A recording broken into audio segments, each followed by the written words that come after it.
Salut à tous, alors aujourd'hui on va parler de la saison 2021 des parcs à thème. Alors cette année la saison va être largement amputée, puisque les parcs ne vont pas réouvrir pour Pâques à cause de la crise sanitaire. Actuellement, le gouvernement est plus dans une politique de restriction que de relâchement face au Covid-19. Et par exemple, pour comparer avec 2020, les parcs d'attractions avaient pu ouvrir avec du retard en juin, et avec des protocoles sanitaires assez stricts, comme le port du masque dans les attractions. Mais si les parcs se doutent qu'ils ne pourront pas commencer leur saison début avril comme prévu cette année, les parcs sont surtout inquiets de voir leur date de réouverture repoussée à nouveau et de revivre le même cauchemar que 2020, où ils n'avaient pu retrouver leurs visiteurs qu'en juin. Certains parcs ont quand même perdu 50% de leur chiffre d'affaires l'année dernière à cause des mois de fermeture. Il faut savoir qu'à l'heure actuelle, tous les parcs sont dans des situations inconfortables. C'est vrai que les plus gros parcs restent des entreprises assez solides, mais si cette situation dure encore trop longtemps, certains pourront avoir du mal à s'en sortir.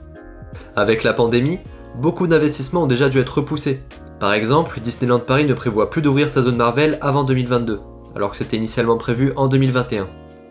Quant au parc Astérix, la prochaine montagne russe a été décalée à 2023.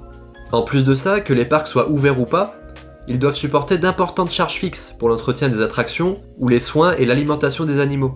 Ça reste assez différent d'un restaurant ou encore une boutique, qui demande beaucoup moins d'entretien une fois fermé. Mais bon, en attendant le feu vert sanitaire, les parcs doivent continuer la préparation de leur saison. Par exemple, au parc Astérix, les embauches sont prêtes et les attractions sont en train d'être remises en route. Quant à Disneyland Paris, la rénovation du château avance plutôt bien, et le parc en profite pour se refaire une beauté en remettant les bâtiments au goût du jour, notamment avec l'entretien de la peinture, etc. Plein de petites choses qu'il n'aurait pas pu faire si le parc était resté ouvert. Donc finalement, il y a quand même un petit peu de positif dans tout ça, surtout que par exemple pour Disneyland Paris, ça va leur permettre de mieux préparer leurs 30 ans, donc leurs 30 ans qui seront en 2022. En tout cas, si je peux vous donner un conseil, ne faites pas de réservation pour le mois d'avril, ça ne sert à rien et même si c'est encore possible de réserver, ce sera forcément repoussé.